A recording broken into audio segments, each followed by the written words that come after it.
Good morning. हमने पहले lecture में देखा था कम्युनिकेशन की जो इंट्रोडक्शन है, मीनिंग है और डेफिनेशन देखी थी और एक छोटा सा वीडियो भी देखा था बिजनेस कम्युनिकेशन के बेस से। नेक्स्ट वन टॉपिक हमारा communication process. This is very important topic and communication process का आपको क्वेश्चन भी एग्जाम में पूछा जाता है, तो आप सब ध्यान से पढ़िएगा और असाइनमेंट के क्वेश्चन में भी शायद आपको यही क्वेश्चन मिल जाएगा, वो इन्फॉर्मेशन आपको ग्रुप में मिल जाएगी। Okay, let's be start. Next topic, communication process. Communication has been defined as transferring of a thought or ideas from one person or group of person to another person or group of person so that it can be understood and acted upon. Communication क्या है? Communication define क्या करता है? Communication जो है वो transfer करता है थॉट्स और आइडिया को एक पर्सन से दूसरे पर्सन से, या फिर हम कह सकते हैं कि एक ग्रुप से दूसरे ग्रुप तक वो इन्फॉर्मेशन और आइडियाज़ है वो पहुंचाता है, और जो भी इन्फॉर्मेशन है वो इजीली अंडरस्टैंड कर सके और उस जो भी इन्फॉर्मेशन है उसके बेस से वो जो भी एक्शन टेक प्लेस करना पड़ता है और ऑर्गेनाइजेशन में, वो बिजनेस पॉइंट ऑफ व्यू से वो एक्शन ले सकते हैं। उसका एग्जाम्पल यहाँ पे दिया गया है। A nurse sighting a patient with difficult in breathing में serve as a reference to the nurse promoting her to initiate communicate with the patient।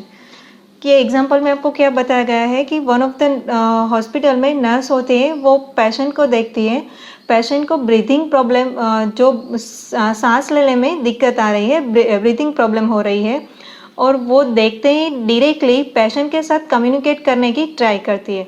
हम कई बार टीवी और सीरियल में देखते होंगे ये, तो ये भी क्या है, वन ऑफ द कम्युनिकेशन की प्रोसेस ही है कि जो भी पर्सन जो एक्ट करता है उसके बेस पर से नर्स ने क्या किया, उनको कम्युनिकेट करने की ट्राई की कि उनको क्या दिक्कत आ रही है पेशेंट को वो। Next one, communication process. ये इमेज में आपको प्रोसेस कंप्लीटली दिखाई दे रही है। फर्स्ट वन, सोर्स में क्या रहता है कि वहाँ से जो भी पर्सन के माइंड से जो आइडिया जनरेट होता है, जो इन्फॉर्मेशन होती है, वो इन्फॉर्मेशन का क्या करता है, मैसेज के थ्रू उनको एनकोड करता है। मीन्स जो भी मैसेज है वो वर्बल मैसेज में उन्हें कन्वर्ट करते हैं, वर्बल या फिर नॉन वर्बल में। और जो भी मैसेज एनकोड किया हुआ है उनको चैनल के थ्रू, चैनल में कोई भी रह सकता है, मीडिएटर हो सकता है, वो चैनल के थ्रू वो मैसेज डिकोड करता है और रिसीवर तक पहुंचता है। डिकोड करना मीन्स क्या रहेगा कि जो चैनल में जो रिसीवर है, रिसीवर को हम क्या करते हैं, डिकोडिंग वो करता है रिसीवर। तो जो भी इंफॉर्मेशन रिसीवर रिसीव करता है उनके बेस से वो इंफॉर्मेशन जो है उनको डिकोडिंग करेगा कि ये इंफॉर्मेशन में क्या कहना चाहता है, और जो रिसीवर इंफॉर्मेशन रिसीव करेगा उसके बेस से वो फीडबैक देगा सेंडर को, मीन्स सोर्स को। पीटर करके एक ऑथर है, उन्होंने कम्युनिकेशन के बारे में उनकी डेफिनेशन में बताया था। Communication is very comprehensive. Communication is the process by which information is passed between individual and or organization by means of previously agreed symbol। कि कम्युनिकेशन की प्रोसेस में क्या रहता है कि कम्युनिकेशन की प्रोसेस में जो इन्फॉर्मेशन है वो पास की जाती है बिटवीन इंडिविजुअल और ऑर्गेनाइजेशन। डेफिनेशन में पीटर ने इंडिविजुअल का भी जिक्र किया है और साथ में ऑर्गेनाइजेशन का भी जिक्र किया है कि कम्युनिकेशन की प्रोसेस में जो इंडिविजुअल पर्सन है या फिर ऑर्गेनाइजेशन कनेक्टेड है bye means of previously agreed symbol को, वो जो कम्युनिकेट करते हैं उन्होंने पहले ही सेंडर और रिसीवर ने डिसाइड किया होता है कि वो ये सिंबल के थ्रू मैसेज है वो पास करेंगे।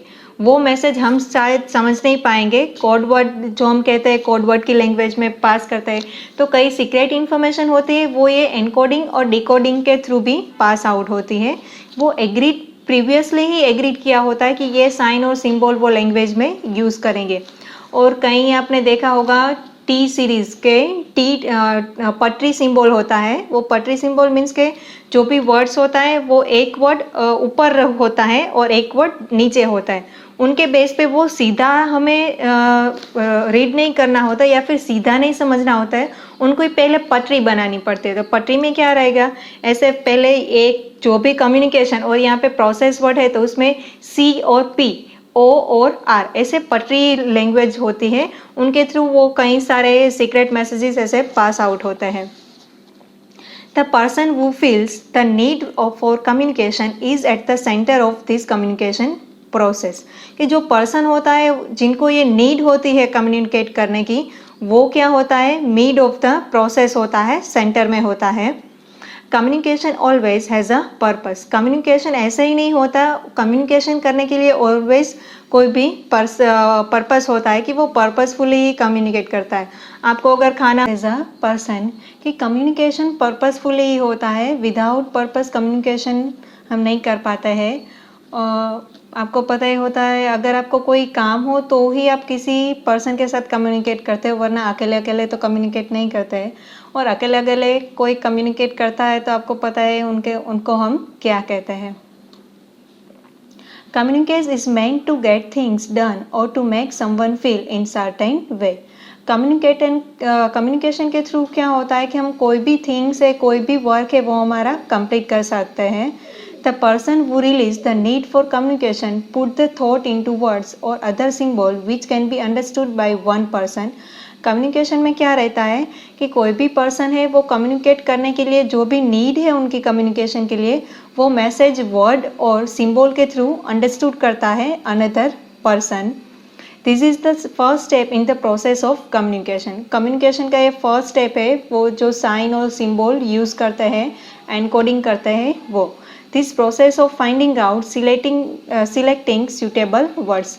कम्युनिकेशन की प्रोसेस में हम सिलेक्टिंग वर्ड्स के थ्रू, ये प्रोसेस के थ्रू जो भी सूटेबल वर्ड्स है उनको हम यूज करते हैं।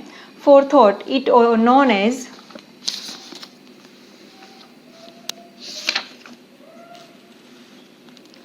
This process of finding out selecting suitable words for thoughts is known as encoding. Encoding message के लिए हम जो भी वर्ड, साइन और सिंबल चूज करते हैं उनको हम क्या कहते हैं, एनकोडिंग कहते हैं। It is followed by selection of channel और मीडियम। कि ये फॉलो करती है जो चैनल है, या फिर चैनल और मीडियम दोनों सिनोनिम वर्ड है। चैनल और मीडियम के थ्रू वो फॉलो होती है, डिकोडिंग कर सकते हैं हम उनको। Generally it is believe that the word medium and channel both are synonym word. कि चैनल और मीडियम दोनों सिनोनिम है एक दूसरे के, बट एक्चुअल में कई केस में ये चैनल और मीडियम दोनों वर्ड सिनोनिम नहीं है। Some cases it clearly differently. Example मैं आपको यहाँ पे दे रही हूँ, a letter is medium and the mail is service is a channel. कि लेटर क्या है, वो मीडियम है, कि लेटर के थ्रू वो हमारा मीडियम है, कि वो मीडियम के थ्रू हम जो भी इंफॉर्मेशन है, आइडिया है, वो ट्रांसफ़र कर सकते हैं। बट मेल है, मेल क्या है, वो सर्विस प्रोवाइडर है, तो मेल को हम क्या कहते हैं, चैनल और मीडियम में कंसीडर नहीं कर सकते, बट मेल को हम सर्विस प्रोवाइडर में कंसीडर कर सकते हैं। आप जो लेटर नोट डाउन करते हो तो आप कम्युनिकेट किसके थ्रू करते हो, लेटर के थ्रू करते हो। तो फिर वो लेटर क्या है, चैनल है या फिर मीडियम है। वो लेटर अब आप बाय जीमेल सेंड कर रहे हो आपकी फ्रेंड को या फिर ऑर्गेनाइजेशन को, तो जीमेल क्या है, वो one of the service provider है। Similarly, speech is a medium and the air which carry the sound to the listener ear is a channel। कि स्पीच क्या है, मीडियम है। मैं आपको यहाँ पे जो भी बता रही हूँ तो ये क्या है, लेक्चर है, और जो आप सुन रहे हो, आप सुन पाते हो, वो क्या है, चैनल है। When these two steps are over, the communication process reach halfway।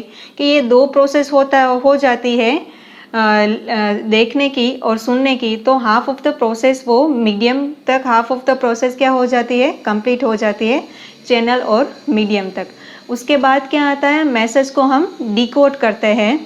When this two steps are over, communication process reach half of the way. The person who is when the message reach to the person when expected to receive the message he hold the message। कि कोई भी person है वो message को receive करता है या फिर एक्सपेक्ट करता है कि मैसेज उन्हें मिल गया है, उसके बाद क्या करता है वो पर्सन, उस मैसेज को डिकोड करता है, कि जो भी लैंग्वेज है, साइन और सिंबल के, उनको समझने की वो ट्राई करता है। द पर्सन वो decode the message is known as receiver. कि जो पर्सन मैसेज को डिकोड करता है उनको हम क्या कहते हैं, रिसीवर करते हैं। और जो पर्सन मैसेज को सेंड करता है उनको हम क्या कहते हैं, एनकोड कहते हैं। इन शॉर्ट हमारे जो एलिमेंट है उसमें हम कवर कर ही लेंगे, लेकिन अभी भी मैं आपको बता दे रही हूँ, सेंडर और एनकोडिंग दोनों एक ही इंसान रहते हैं, एक ही पर्सन होते हैं, और जो डिकोडर होता है और जो रिसीवर होता है वो भी एक ही इंसान होता है।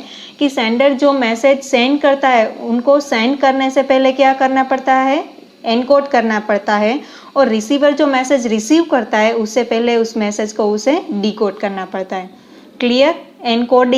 एनकोडिंग मीन्स सेंडर और डिकोडिंग मीन्स रिसीवर। इसमें आपको गलतफहमी नहीं होनी चाहिए और ये आपको भूलना भी नहीं है। अगर भूल गए तो फिर आपको कन्फ्यूज़न हो जाएगी, इसलिए रिसीवर। और एलिमेंट्स ऑफ कम्युनिकेशन एलिमेंट्स में 5 एलिमेंट्स कंसिडर किए गए हैं। फर्स्ट वन एलिमेंट है सेंडर और एनकोडर, सेकंड वन एलिमेंट है रिसीवर और डिकोडर, थर्ड वन है मैसेज, फोर्थ वन है मीडियम एंड फिफ्थ वन है फीडबैक। और कई ऑथर के थ्रू ये प्रोसेस में या फिर ये एलिमेंट्स में कोई चेंज भी है कि यहाँ पे हमारे सिलेबस में 5 एलिमेंट दिए गए हैं, लेकिन अगर आप रेफरेंस बुक्स देखोगे तो उन्होंने कई ऑथर ने उनमें 6 एलिमेंट्स भी दिए गए हैं, बट हमें यहाँ पे 5 एलिमेंट ही समझना है। 5 एलिमेंट्स में first one sender, second receiver, third one message, fourth one medium and fifth one feedback. Clear all that?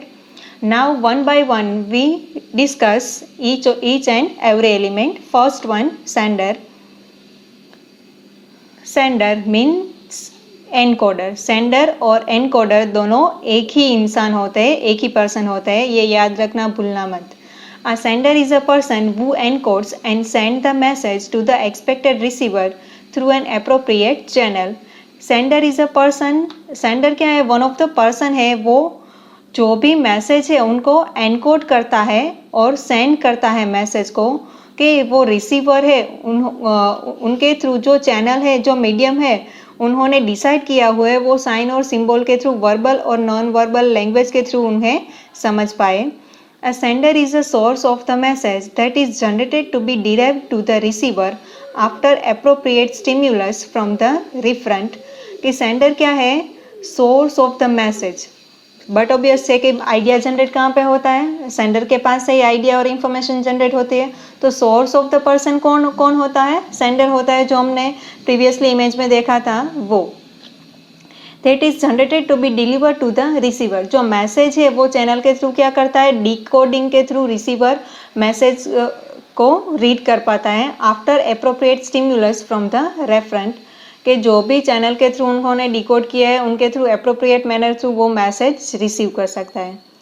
Communication process will not take place in the absence of an adequate encoding process to prepare the message for transmission into the channel. Communication process में without encoding communication process complete नहीं हो पाती है, कि encoding के absence में communication complete नहीं हो पाता है। जो भी मैसेज होता है उनको कन्वर्ट तो करना पड़ता है किसी भी लैंग्वेज में, तो फिर हम जो किसी भी लैंग्वेज में मैसेज को कन्वर्ट करते हैं वो क्या होता है, एनकोडिंग होता है। आपको मैसेज करना है, आप सब व्हाट्सएप तो यूज़ करते हैं, तो फिर आपको कोई भी सोशल साइट यूज़ करनी है, आपको किसी को मैसेज करना है, तो फिर आप कैसे करेंगे कि आप मैसेज को नोट तो करना पड़ेगा, तो फिर आप मैसेज वो व्हाट्सएप में नोट करेंगे तभी आपके फ्रेंड को पता चलेगा। तो आप जो मैसेज नोट करते हो वो क्या होता है, एनकोडिंग होता है। और आपका मीडियम क्या रहेगा, व्हाट्सएप रहेगा, और रिसीवर कौन रहेगा, जो भी आपकी फ्रेंड है, आप जिसको मैसेज करते हो वो आपका रिसीवर रहेगा। और जो मैसेज रीड करेगा वो आपने जिस भी लैंग्वेज में लिखा होगा वो मैसेज रिसीव कर पाएगी आपकी फ्रेंड, तो वो क्या करेगी, डिकोडिंग करेगी, मैसेज को रीड कर पाएगी और उसे समझ पाएगी। For example, when data is to be communicated to a computer, the terminal equipment में क्या बताया गया है ब्रैकेट में, keyboard is serving as a source for transmission into the computer. For example, when data is to be communicated to a computer, अगर हमें data communication किसके साथ करनी है, यहाँ पे एग्जाम्पल में हमें कंप्यूटर के साथ कम्युनिकेट करना है, तो कम्युनिकेट हम कंप्यूटर के साथ कैसे कर पाएंगे, तो फिर ये एग्जांपल में बताया कि हमें जो भी कम्युनिकेट करना है वो हम क्या, इक्विपमेंट के थ्रू कर पाएंगे। तो कंप्यूटर का इक्विपमेंट क्या रहेगा, एक तो CPU और कीबोर्ड। हमें कोई भी ऑर्डर पास आउट करना है या फिर कुछ भी करना है तो CPU तो क्या वो होता है, वो कैलकुलेशन करके हमें देगा, लेकिन ये कीबोर्ड के थ्रू हम वहाँ पे जो भी प्रोसेस कंडक्ट करनी है वो हम उन्हें ऑर्डर दे पाएंगे। Terminal equipment keyboard is serving as a source for transmission into the computer. Computer में जो डेटा है वो डेटा स्टोर और ट्रांसफर कैसे हम कर पाएंगे, थ्रू द कीबोर्ड कर पाएंगे। The sender prepares his message for transmission by converting into a signal. और सेंडर है जो मैसेज कीबोर्ड के थ्रू टाइप किया गया है उसको ट्रांसफर करेंगे कैसे, या फिर कन्वर्ट करेंगे थ्रू द सिग्नल।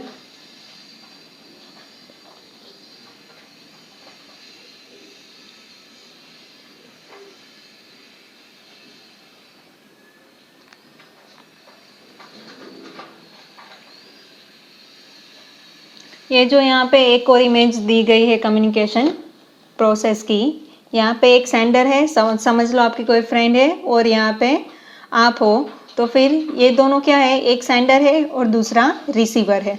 सेंडर क्या करता है, जो आइडिया जनरेट होता है पहले तो उसके माइंड में कि ये करना है हमें, या फिर जो भी आइडिया जनरेट होगा तो सेंडर क्या करेगा, उसे एनकोडिंग मैसेज में नोट करेगा और कम्युनिकेशन चैनल के थ्रू वो मैसेज को किसको बताएगा, अपने फ्रेंड को बताएगी। तो वो फ्रेंड क्या करेगी, उस मैसेज को डिकोड करेगी और वो मैसेज रिसीव कर पाएगी। और जो रिसीवर होता है वो फीडबैक देगा येस और नो में। यहाँ पे मैं आपको सिंपल एग्जांपल एक बता रही हूँ। समझ लो आपको, आपके फ्रेंड्स को या फिर आपके ग्रुप को कहीं पे बाहर जाना है और आपने अपने फ्रेंड को मैसेज किया कि चलो ना आज ये खाने जाते हैं।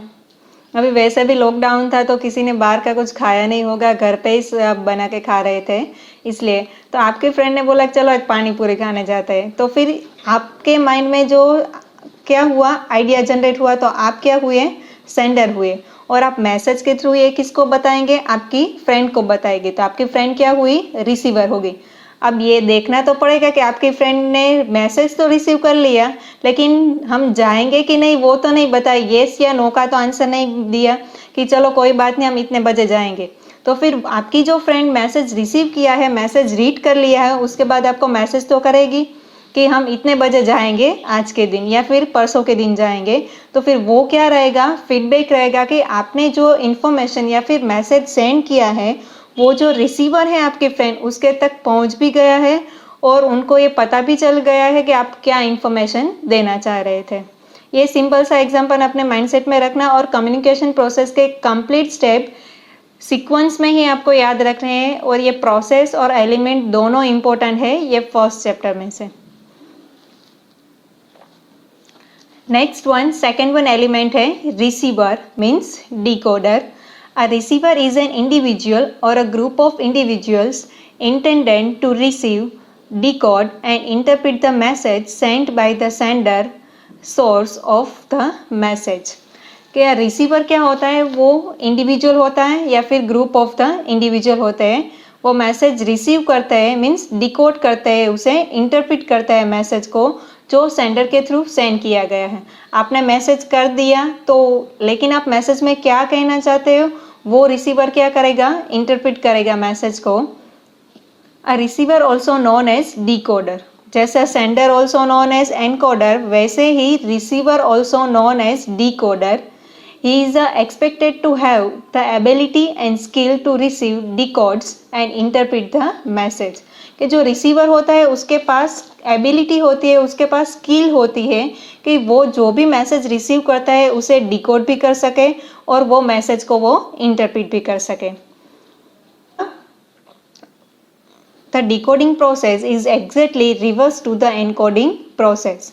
कि पहले सेंडर की प्रोसेस में क्या होगा, पहले आइडिया जनरेट होगा, वो आइडिया को वो एनकोड करेगा, और रिसीवर की प्रोसेस में क्या होगा, डिकोडिंग होगा और रिसीवर मैसेज रिसीव करेगा।